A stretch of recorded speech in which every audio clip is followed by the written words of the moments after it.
Bonjour, on se retrouve aujourd'hui pour quelques explications concernant le dernier paragraphe du chapitre du cœur.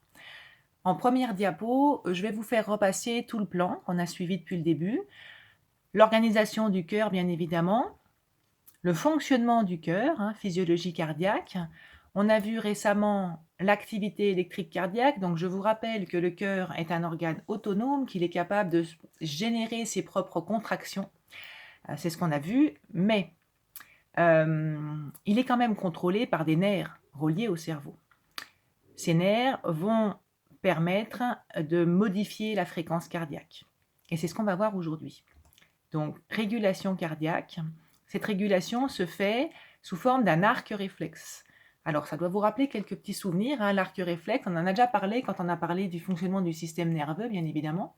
Donc, c'est ce qu'on va parler pendant cette vidéo. Et puis, on verra dans une autre vidéo les composants de l'arc réflexe cardiaque. Donc j'en profite pour vous repasser la diapo qui nous avait servi à expliquer l'arc réflexe. Donc un arc réflexe est toujours basé sur le même principe. On a un stimulus de départ, donc là c'est une piqûre, qui va être détectée par un récepteur. Ce récepteur va informer un centre nerveux par l'intermédiaire d'un nerf qu'on appelle nerf sensitif, nerf afférent aussi. Le centre nerveux, là, c'est la moelle épinière. C'est pour ça d'ailleurs qu'on dit nerf rachidien. Ce ne sera pas le cas pour la régulation cardiaque.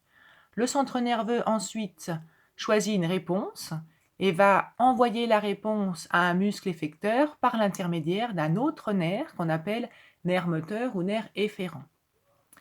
Donc le sens de propagation est toujours le même. Les nerfs sensitifs ou afférents vont informer le centre nerveux et les nerfs moteurs ou efférents vont modifier le fonctionnement de l'effecteur pour corriger le stimulus de départ. Voilà, donc on en arrive à cette diapo qui se trouve sur votre polycope, la diapositive de la régulation cardiaque. Donc la perturbation détectée par un récepteur qui va envoyer l'information au centre nerveux grâce à un nerf afférent ou aussi sensitif. Le centre nerveux, lui, va répondre par un nerf efférent jusqu'à un organe effecteur qui va effectuer une réponse. Alors pour prendre un petit peu d'avance sur la diapo, sur la vidéo d'après, on connaît déjà le nom de l'organe effecteur, ce sera le cœur.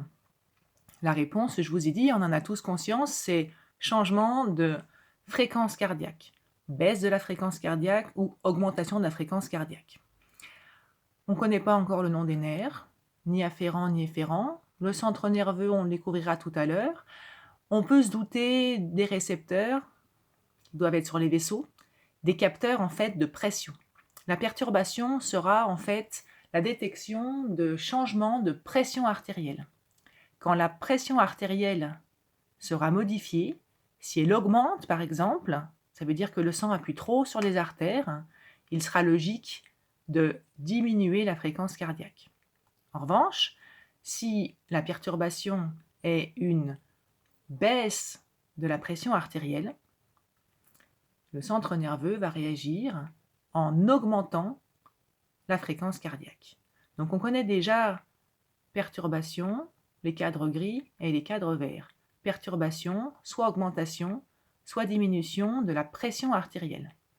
Les capteurs, on imagine qu'ils sont sûrement sur les artères, puisqu'on va détecter la pression artérielle. L'organe effecteur, le cœur, et la réponse, ce sera soit baisse, soit augmentation de la fréquence cardiaque. Voilà, je vous laisse regarder le début du polycope, c'est-à-dire la fin de la page 3, et on se retrouve dans l'autre vidéo pour regarder plus précisément l'arc réflexe cardiaque, avec les mots qui nous manquent, les cadres en rouge. À tout à l'heure.